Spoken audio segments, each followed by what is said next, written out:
신명기 32장 4절입니다. 그는 반석이시니 그가 하신 일이 완전하고 그의 모든 길에 정의롭고 진실하고 거짓 없으신 하나님이시니 공의로우시고 바르시도다. 아멘. 마지막에 나오죠. 신실하신 하나님이시며 불의함이 없으시니 공의로우시고 바르시도다. 교회 다니는 사람이라면 누구나 아는 유명한 사람이 한 명 있습니다. 시로도 유명하고 찬양으로도 유명하신 분인데 나라는 찬양의 주인공이죠. 송명희 씨라는 분이 계십니다. 지금은 이제 돌아가셨지만 의사의 실수로 뇌를 다치셔서 이제 중증 장애로 살지만 그 장애를 통해 누구보다도 가장 순수하게 예수님을 증거하신 분이 아닌가라는 생각을 합니다. 휠체어에 몸을 싣고 그분이 돌아가시기 전까지 다니신 집회가 대략 2,000번 정도 된다고 해요. 그러면은 1년이 365일인데 2,000번이면은 어마어마한 숫자죠.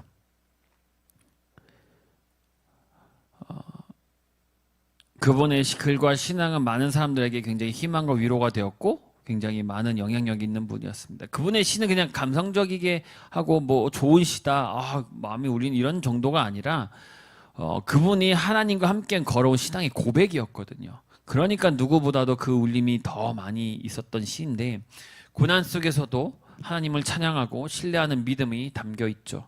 지금은 세상을 떠났지만 그분이 남겨놓은 작품들이나 신앙의 고백들은 여전히 많은 사람들 속에 감동을 주고 그분이 세상에 있진 않지만 그분이 남겨놓은 것들을 사용하셔서 많은 사람들이 하나님을 더욱 신뢰하고 삶의 어려움 속에서 소망을 가질 수 있도록 사용하시는 하나님의 계획하심을 알 수 있습니다. 굉장히 가난하지만 성실하고 정직한 청년이 있었는데 교회 다니고 있었는데 하루는 교회에 계셨던 그 미국 선교사님이 장작을 이제 굉장히 많이 싣고 온 거예요, 트럭에. 그래서 이 청년에게 요것 좀 이제 한쪽에 잘 쌓아 놓으더라 하고 이제 부탁을 하죠. 그래서 청년이 혼자서 열심히 그 많은 것들을 다 청소까지 마치면서 해 놓습니다. 그런데 선교사님이 오셔서 여기 보니까 비를 맞을 것 같은 거예요. 그래서 다시 얘기합니다. 이 많은 것들을 다시 비가 안 맞도록 저쪽에 놔두라라고. 청년은 불평할 법도 한데 선교사님이 시키는 대로 장작을 옮겼어요. 근데 그거 아십니까? 장작을 태울 때 마른 장작을 태우지 않는다는 거. 실내 보통 이제 장작을 태운다는 거는 실내에서 이제 따뜻하게 하려고 하잖아요, 난로에다가. 근데 이 장작이라는 게 너무 바짝 말라버리면요, 태우는 순간 너무 확 불타올라서 순식간에 불이 타오르기 때문에 완전히 마른 장작을 하지 않고 거기에 되게 물을 뿌려요. 그래서 오히려 살짝 젖어 있는 게 더 좋다고 얘기를 해요. 그래야 천천히 오래 타니까 물이 수분이 날아가면서 위험하지 않도록. 선교사님은 그걸 모르진 않았을 겁니다. 그렇지만 이제 그렇게 시켜서 청년이 열심히 또 옮겨 놓습니다. 말도 없이 그냥 말 없이 정직하게. 그의 눈이 내린 크리스마스 날 선교사님은 청년에게 선물을 한 가지를 줍니다. 무엇을 주었냐면 그 청년이 공부할 수 있도록 유학의 길을 열어준 것이에요. 그러니까 선교사님은 이미 이 청년의 정직함을 알아보신 것입니다. 그래서 유학의 길을 다 마련했더라는 것이죠. 세상 사람들이 의롭고 공평하게 살면 재물을 얻지 못한다 라고 얘기하는 게 대부분이에요. 그래서 쉽게 말해서 뭐예요? 착하게 살고 손해보고 사는 건 뭐라고 얘기해요? 후구라고 얘기하죠. 그러나 솔로몬은 잠언에 이렇게 얘기합니다. 의롭고 공평하게 사는 지혜로운 자는 재물을 얻되 곳간까지 채울 정도로 많이 얻는다. 그러니까 뭐예요? 지혜로운 자예요. 착하고 살고 맞는 그것도 있지만 어떻게? 의롭고 공평하게 사는 지혜로운 자. 지혜로운 사람은 지혜의 인도함을 받아 의로운 길, 공평한 길로 간다라는 것이거든요. 의를 행하고 공평한 길로 행하는 것은 무엇을 뜻합니까? 결국 하나님의 뜻을 행하는 것을 얘기하는 거예요. 지혜롭게 산다는 것은 뭐예요? 내가 똑똑하고 뭐 얻은 지식이 많아서 그거를 잘 분배해서 산다는 것이 아니라 하나님 뜻대로 하나님 뜻을 행하며 사는 것이 지혜로운 사람이는 거예요. 그러니까 곧 의롭고 공평하게 하나님의 뜻에 따라 사는 사람은 재물을 얻게 곳간까지 채운다라는 것이죠. 하지만 여기서 나온 재물은 꼭 세상에서 말하는 이런 물질적인 것만을 얘기하는 것은 아닙니다. 어느 분이 이런 말씀하셨어요. 저는 이 세상에 단 한 번 지나갈 뿐이다. 그러니까 내가 행할 수 있는 선한 일과 친절을 모든 사람에게 베풀고 싶다. 제가 그것을 미루거나 핑계하지 않도록 도와달라. 이는 제가 다시 이 길을 지나갈 수 없기 때문이다라고 얘기해요. 그러니까 지나와 버리면은 이미 소용없는 거기 때문에 핑계대지 않도록 자기를 계속 깨워달라 그거예요. 우리의 삶은 뭐라고 얘기하냐면요. 아침이면 사라진 안개와 같다라고 또 얘기를 해요. 안개와 같은 인생을 우리가 의미 있게 살 수 있는 것은 선한 길을 걸어가 공의와 정직을 행할 수 있는 것입니다. 공의와 공평과 정직 안에서 모든 선한 길이 있다라는 것이에요. 여기서 말하는 선한 길이라는 것은 하나님 뜻에 합당하게 사는 행동을 말합니다. 하나님의 지혜를 추구하며 얻는 자는 뭐예요? 하나님 뜻대로 산다는 것이 무엇인지를 깨닫고 실천할 수 있는 것이거든요. 하나님께서 레위기 11장이 뭐라고 얘기하십니까? 내가 거룩하니 너희도 거룩하다. 우리는 하나님의 거룩한 성도입니다. 그런 성도로서 우리는 하나님께서 주시는 지혜를 따라 공의롭고 공평하며 정직하게 살아야겠죠. 하나님은 어떤 분이십니까? 공평하신 분입니다. 그러나 뭐가 공평하지 않아? 공평하지 않는 것은 세상이 공평하지 않는 것입니다. 세상이 불공평하게 만드는 것을 누구 탓으로 돌려요? 하나님 탓으로 돌리는 분들이 많습니다. 정말 자신은 아무것도 잘하는 게 없다고 불평합니다. 또 어떤 사람은 저 사람은 돈이 많고 왜 나는 돈이 없지? 저 사람은 왜 태어날 때부터 부자고 왜 저렇게 잘나게 태어났지? 왜 선한 사람이 고통받고 악한 사람은 형통하지? 환경이나 얼굴이나 재능이나 욕망, 능력 모든 것을 세상 사람들과 비교하며 나를 초라하게 만들고 그 초라함의 끝에 송곳을 결국 누구에게로 향해요? 하나님을 향하거든요. 하나님은 너무 불공평하시다. 그런데 보십시오. 하나님은 굉장히 참으로 공평하신 분입니다. 하나님은 의인이나 악인이나 똑같이 햇볕과 비를 주셨고 하나님은 누구에게나 똑같이 숨을 쉴 수 있도록 공기를 주셨고 하나님은 가난한 사람이나 부자에게나 똑같이 시간을 주셨고 누구에게나 똑같이 삶이 주어지며 죽음을 맞이하게 되어 있습니다. 이 세상이 어떻게 살았든 반드시 뭐가 온다는 거예요? 끝이 있다라는 것이에요. 가지고 있는 것을 모두 내려놓고 이 세상을 떠날 순간이 누구에겐 있고 누구에게 없는 것이 아니라 모든 누구에게나 다가오는 것이며 떠날 땐 빈손이라는 사실이에요. 물론 그런데도 인생은 인생은 공평하다라는 말보다 인생은 불공평하다라는 말이 공감되는 사람들이 더 많을 거라고 생각을 합니다. 정말로 이 세상은 공평하다면 빈부격차가 왜 더 벌어지고 전쟁이 일어나고 기근이 일어나고 분명 삶은 공평하지 않다라는 것은 다 알고 있거든요. 어떤 분들은 제가 어저께 이제 설교 준비하다가 이제 갑자기 유튜브 알고리즘 하나 딱 떴는데 어떤 목사님이세요.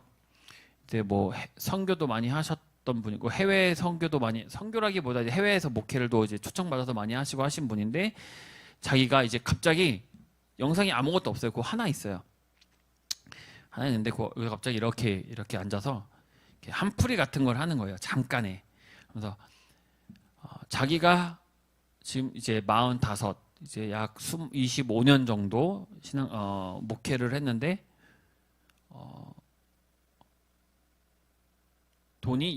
통장에 찍힌 돈이 0원이다라고 얘기를 해요. 그러면서 굉장히 이분은 따로 일을 하진 않으시고 그냥 이제 목회만 하신 분인 것 같아요. 근데 가족을 이제 하는 것에 있어서 세상 속에서 굉장히 불공평하다라는 사실을 굉장히 많이 받은 것들을 막 얘기하시더라고요.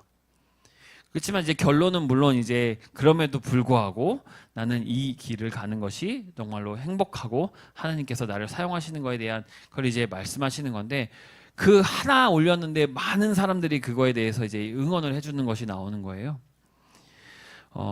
하나님, 사람들이 뭐라고 얘기하냐면 하나님은 공평하시다면서 왜 세상은 이렇게 불공평한가라고 얘기를 하거든요. 라는 질문에 오랜 세월 동안 수많은 신앙인들이 고민해온 질문 중에 하나라고 생각을 해요. 특히나 오히려 신앙을 처음 하신 분들보다도 오랫동안 생활하신 분들이 이런 질문에 더 많은 의미를 갖기도 합니다. 아마 내가 정말로 죽기 직전의 순간이 아니면 공평하다고 말씀하신 하나님은 이해 못할 수도 있습니다. 그러나 성경은 이에 대해 답을 주고 있다는 것입니다. 세상에 불공평한 이유, 그 이유는요, 창세기 처음부터 그 답을 주고 있어요. 뭐라고 얘기하면 창세기 1장에 보면은 세상은 어떤 곳이었어요? 완전하고 선한 곳이었다고 얘기를 해요. 그래서 1장 31절에 보면 만드신 세상을 보고 하나님께서 뭐라고 얘기해요? 심히 좋았더라라고 말씀하시거든요. 그만큼 완전하고 선한 곳이었다라는 것이에요. 즉 하나님께서 만드신 세상에는 불공평함도 없고 고통도 없고 질병도 없고 불의가 없습니다. 완벽한 조화 속에 존재했고 인간도 하나님과 친밀한 관계를 맺으면서 살아갔거든요. 그 완벽한 질서가 무너진 것은 어디서부터입니까? 인간의 불순종에서부터거든요. 로마서 5장 12절에 보시면요. 그러므로 한 사람으로 말미암아 죄가 세상에 들어오고 죄로 말미암아 사망이 왔나니 이와 같이 모든 사람이 죄를 지었으므로 사망이 모든 사람에게 이르렀노라. 죄로 인해 뭐가 생겨요? 사망이 생겼대요. 사망. 모두가 아시는 아담과 하와의 타락으로부터 시작됩니다. 하나님께서는 선악과를 먹지 말라는 그 명령을 통해서 무엇을 주셨습니까? 인간에게 자유의지를 주셨어요. 그러거나 단순한 실수가 아닌 하나님의 질서를 거부하고 스스로 하나님이 되고자 한 교만의 죄로 인간과 하나님과의 관계가 깨어지고 뭐가 들어옵니까? 죄가 세상에 탁 들어오게 됩니다. 근데 그 죄가 인간에게만 되었습니까? 아닙니다. 그 죄가 땅에도 있고 하늘에도 이어졌다고 얘기를 해요. 창세기 3장에 보시면 너희가 그것을 먹은 날에는 너희 눈이 밝아져 하나님과 같이 되어 선악을 알 줄 하나님이 아심이라. 그러니까 이것은 무엇을 뜻하냐면 하나님과 같이 되려고 했다는 것은 하나님 없이 스스로가 주인이 되겠다라는 것이에요. 나 스스로 살아가겠다 그거예요. 죄가 들어오면서 하나님께서 창조하신 완전한 조화가 깨져버리고 세상은 여러 가지 악한 결과를 낳게 됩니다. 하나님과의 분리, 우리가 상상할 수 있는 부분에서 가장 큰 불행입니다. 그 이유는 하나님과의 분리는 뭐예요? 세상의 혼란과 불공평함의 근본 원인이 되기 때문입니다.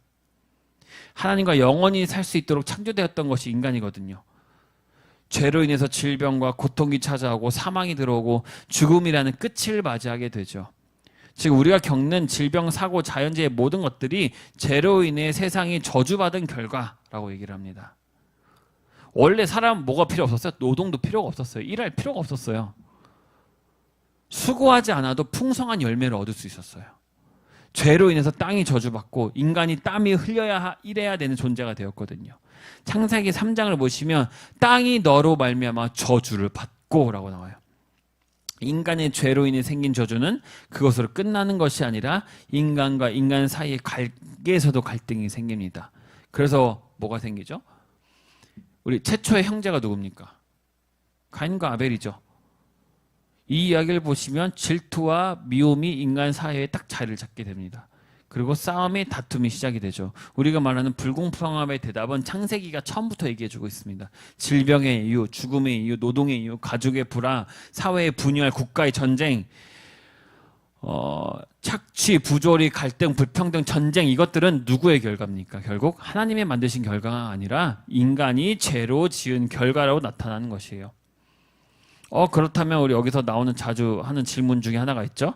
하나님께서 왜 우리에게 자유의지를 주셔서 죄를 짓게 만들었냐? 이런 질문 합니다. 정말로. 결국 이 질문의 표적이 누굽니까? 또 하나님으로 송곳을 향합니다. 결국 하나님이 자유의지를 주셔서 우리가 죄를 짓게 만드시게 한 것이 아니냐? 그러나 인간이 죄를 짓게 된 것도 하나님께서 우리에게 자유를 주셨기 때문인데 하나님께서는 모든 것을 분명히 알고 계신 분이니까 자유의지를 주면 분명히 이들은 죄를 지을 거라라는 걸 알고 있는 거 아니냐. 그러니까 결국 하나님께서는 우리가 죄를 지을 것을 알고 계셨고 우리가 죄를 짓게 된 결과는 하나님에서부터가 아니냐. 굉장히 대단한 질문을 합니다. 그러나 만약 자유의지가 없다면요. 단순한 뭐가 됩니까? 로봇이나 기계처럼 프로그래밍한 것처럼 돌아가겠죠. 자유롭게 선택할 수 있는 존재로 창조하신 것입니다. 이것은 하나님의 사랑과 계획 속 굉장히 중요한 부분입니다. 결론부터 말씀드리면 자유의지는 뭡니까? 하나님께서 주신 선물이거든요. 그 이유는 첫 번째로 하나님과의 사랑의 관계를 위해서입니다. 사랑은 뭡니까? 강요할 수 있는 것입니까? 너 나 사랑해야 돼. 아니죠. 그렇게 해서 사랑해진다면 그건 사랑이 아니라 아무 의미가 없어지죠. 협박이죠. 신명기 30장에 보시면 내가 오늘 하늘과 땅을 불러 너에게 증거를 삼노라. 내가 생명과 사망, 복과 저주를 내 앞에 두었나니 너와 내 자손이 살기 위해 생명을 택하라. 생명을 택하라고 얘기를 하잖아요. 하나님을 택하라고. 생명이 뭐예요? 하나님이시잖아요.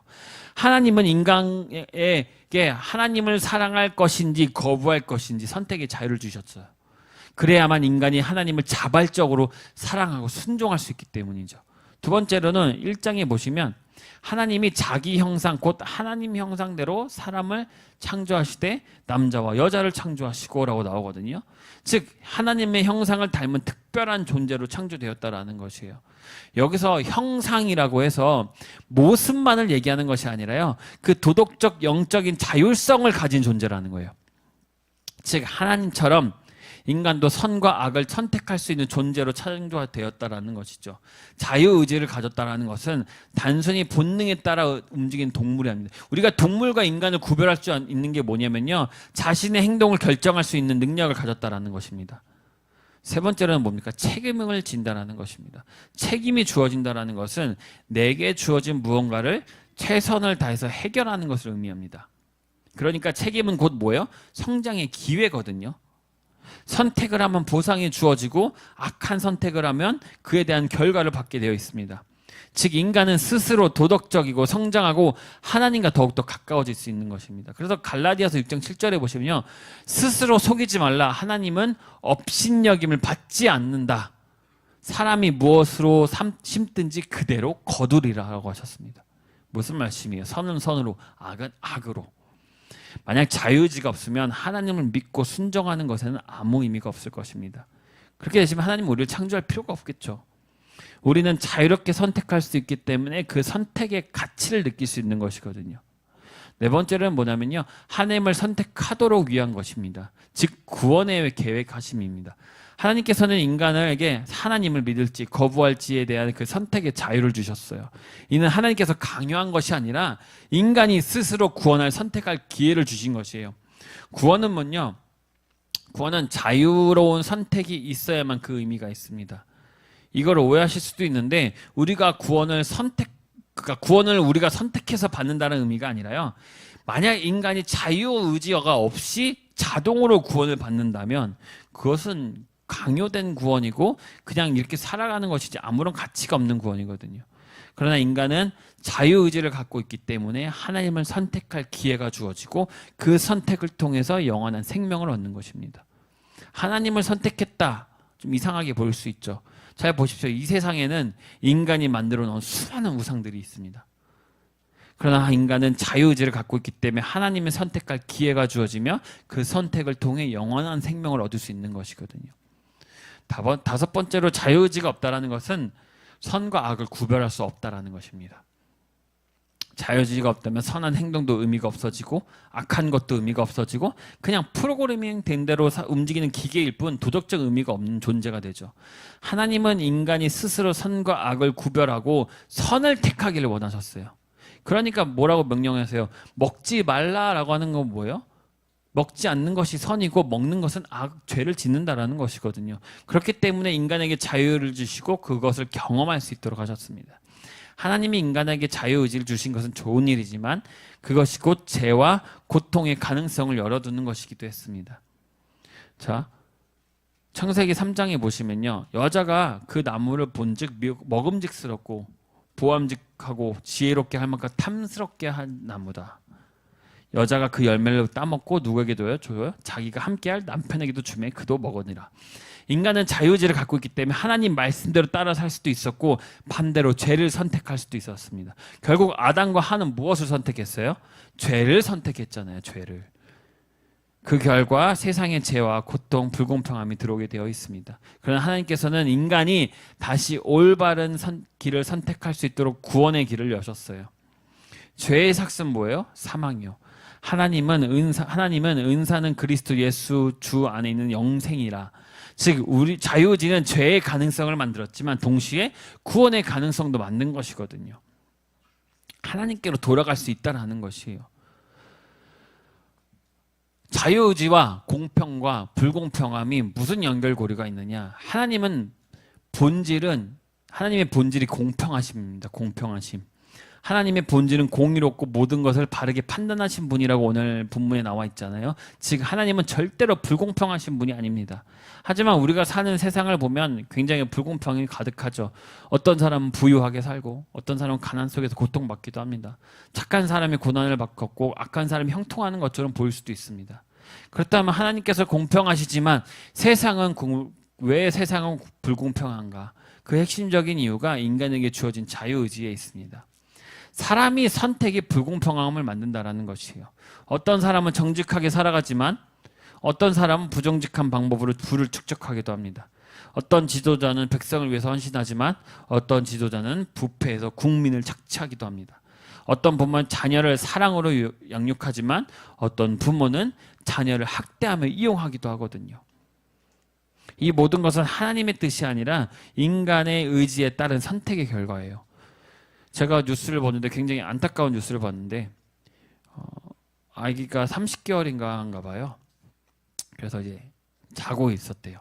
자고 있어서 그 부부가 곤히 약 먹고 자고 있으니까 PC방을 간 거예요. PC방에서 둘이 막 게임을 하는데 이제 홈캠이라는 게 요즘 있잖아요. 그거를 보는데 아무리 봐도 애가 이제 움직이질 않아서 이상해서 갔더니 이미 죽은 상태인 거죠. 아이가 아파서 돌보지 않은 것이 아니라 약을 먹이고 갔다 그거예요. 그럼 이것은 아이가 아파서 죽은 거예요? 아니면은 보살펴서 잘 키울 수 있었는데 그 사람들이 아이를 보지 않고 PC방에서 온 건 그들의 제 선택이거든요. 그들의 잘못된 선택으로 해서 아이가 죽은 거잖아요. 무슨 이상이 있었으면 바로 119로 불어서 살릴 수도 있었던 건데 사람의 선택이 불공평을 만드는 것인데 꼭 이것을 누굴 탓해요? 하나님이 탓한다라는 것이죠. 하나님의 뜻이 아니라 인간의 의지에 따른 선택의 결과입니다. 즉 하나님은 불공평한 것이 아니라 인간이 잘못된 선택을 하면서 세상이 불공평해진 것입니다. 하나님은 인간에게 자유를 주셨고 그 자유의지 속에 사람들은 이기적인 선택을 하거나 남을 해치는 결정을 내릴 수 있거든요. 결과적으로 세상의 불공평함은 하나님이 만들었거나 원하신 것이 아니라 인간이 잘못된 선택을 하면 스스로 만들어낸 것입니다. 얘기하죠. 아담과 하와가 만든 죄인데 왜 나까지 이어지냐? 아담과 하와는 아마 해야 죄예요. 근데 지금의 나는 다른 선택을 할 수 있는데도 불구하고 죄를 계속 선택하면 살아가고 있잖아요. 구원의 길을 열어주셨는데도 불구하고 죄의 길을 선택하면 가고 있잖아요. 결론입니다. 사람들의 의문을 갖고 있는 질문 중에 하나가 있습니다. 그렇다면 하나님은 왜 이런 불공평함을 그냥 두실까? 얘기 많이 하죠. 왜 저걸 그냥 보고 계시냐? 하나님께서 능력이 있으시다면 왜 즉시 세상의 불공평함을 없애지 않으시냐? 왜 세상을 방관하고 계시냐라고 얘기를 해요. 굉장히 많은 사람들이 얘기하는 것 중에 하나입니다. 아닙니다. 하나님은 세상의 불공평함을 절대로 그냥 두시지 않으십니다. 만약 우리 생각대로 하나님께서 불공평을 그냥 없애려고 하신다면은 인간의 자유를 제한하거나 없애야 되거든요. 하지만 하나님은 인간을 로봇처럼 조종하려고 하신 게 아니라 자유롭게 선택하도록 나섰단 말이에요. 그러니까 불공평한 세상을 바로잡는 방식이 억제가 아니라 자발적으로 회복과 변화의 길을 열어주시는 겁니다. 요한계시록 21장 4절에 보시면요, 모든 눈물을 그 눈에서 닦아주시니 다시는 사망이 없고 애통하는 것이나 곡하는 것이나 아픈 것이 다시 있지 않으리라.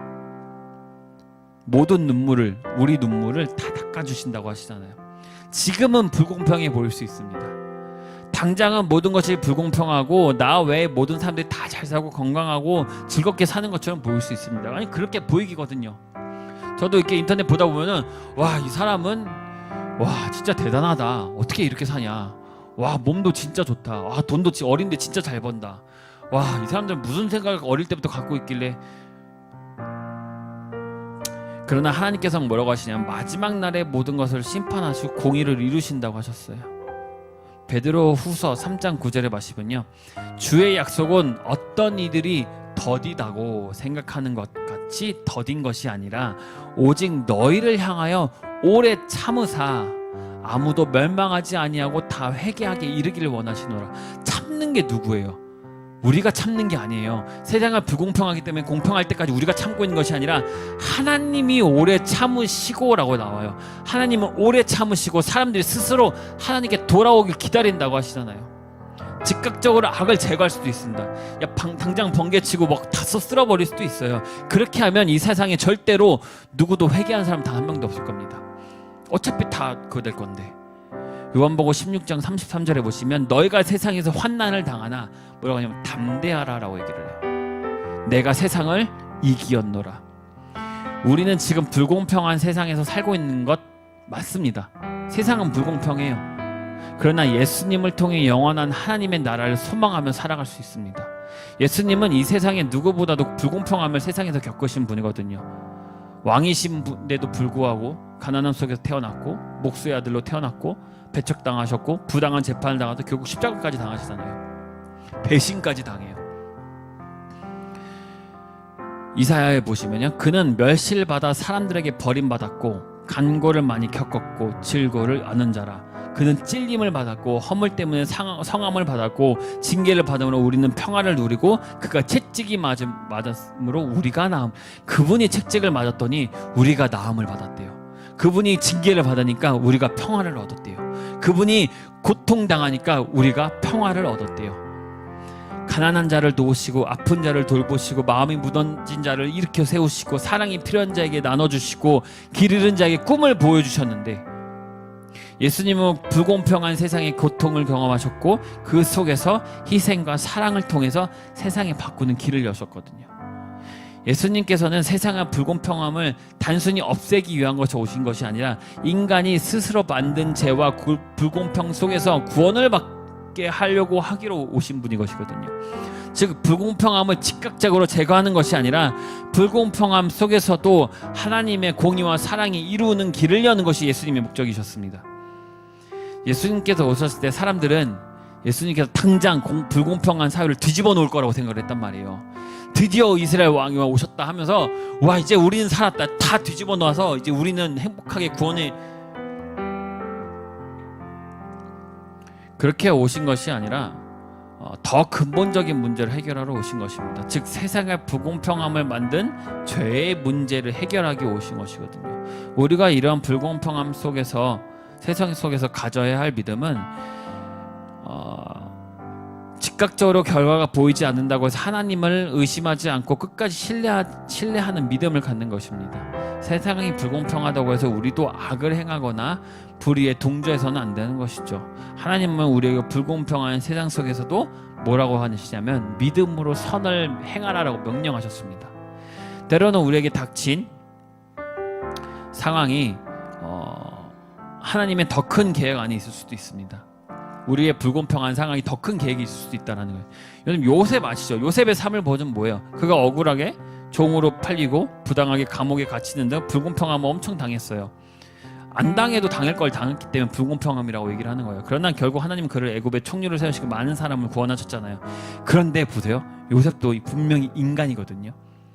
단순히 잘못된 행동의 죄를 고발했을 뿐인데 그것을 미움당해서 팔려나가잖아요. 분명히 마음속에 복수하고 싶었을 수도 있을 거라고 생각을 해요, 저는. 그래서 처음에 형제들을 만날 때 뭐라고 하면 감정을 주체 못하고 크게 울었다고 나오거든요.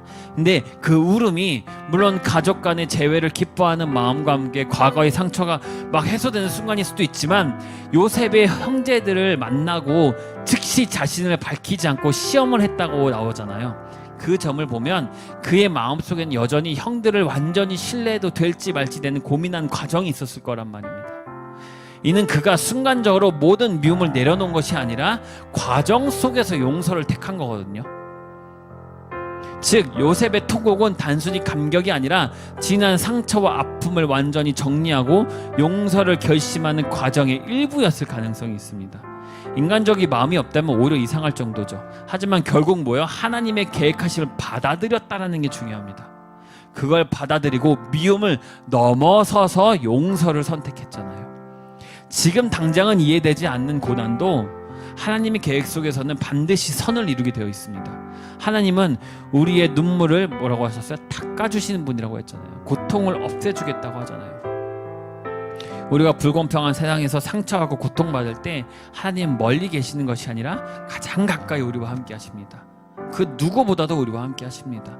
하나님이 불공평한 것이 아니라 우리의 죄로 인해 세상이 불공평하게 된 것입니다. 불공평한 세상에 살아가면서도 하나님을 신뢰하는 믿음을 가지시길 바랍니다. 이 세상의 불공평함은 잠시입니다. 영원한 하나님 나라에서 완전한 공평을 이루십니다. 힘들어도 낙심하지 마시고 하나님의 때를 기다리는 믿음으로 살아가시길 바랍니다. 우리 말씀 하나만 읽고 마치겠습니다. 히브리서 10장입니다. 35절 36절 제가 만들어 놓았습니다. 읽고 아멘으로 설교를 마치겠습니다. 시작. 그러므로 너희 담대함을 버리지 말아라. 이것이 큰 상을 얻게 하느니라. 너에게 인내가 필요하면 너희가 하나님의 뜻을 행한 후에 약속하신 것을 받기 위함이다. 여러분 힘내시길 바랍니다. 하나님을 믿고 나아가는 여러분이 되시길 바랍니다. 힘들어도 낙심하지 마시고 하나님의 때를 담대하게 기다리시며 믿음으로 살아가는 여러분이 되시길 바랍니다. 아멘. 다 같이 중보기도 하고 다 같이 기도하는 시간 갖겠습니다. 하나님의 공의를 신뢰하며 인내하는 마음을 갖게 하여 주시옵소서. 때로는 세상이 너무 불공평하게 느껴지고 억울한 일들을 경험하는 그때에도 결국 하나님께서 모든 것을 바로잡으시고 공의로 심판하실 것을 믿습니다. 저희의 삶이 흔들리지 않도록 붙들어 주시옵소서. 이런 세상 속에서도 선을 행하며 살아갈 수 있게 하시고 악의를 따르거나 불의에 타협하지 않게 하시고 늘 믿음으로 선을 행하며 정의롭게 살아가길 원합니다. 마음이 원망과 절망이 좌절이 아니라 사랑과 용기로 가득 차게 하시고 하나님의 뜻을 실천하는 삶을 살 수 있도록 인도하여 주시옵소서. 하나님의 나라를 소망하며 흔들리지 않도록 영적인 힘을 주시고 이 세상이 영원한 곳이 아님을 기억하게 하시고 하나님의 나라의 모든 것이 회복될 것을 믿고 소망하게 하시고 흔들리지 않는 영적 힘을 주시며 오히려 하나님께 더 가까이 가는 믿음을 갖게 하여 주시옵소서. 우리 다 같이 주여 한번 외치고 기도하겠습니다. 주여!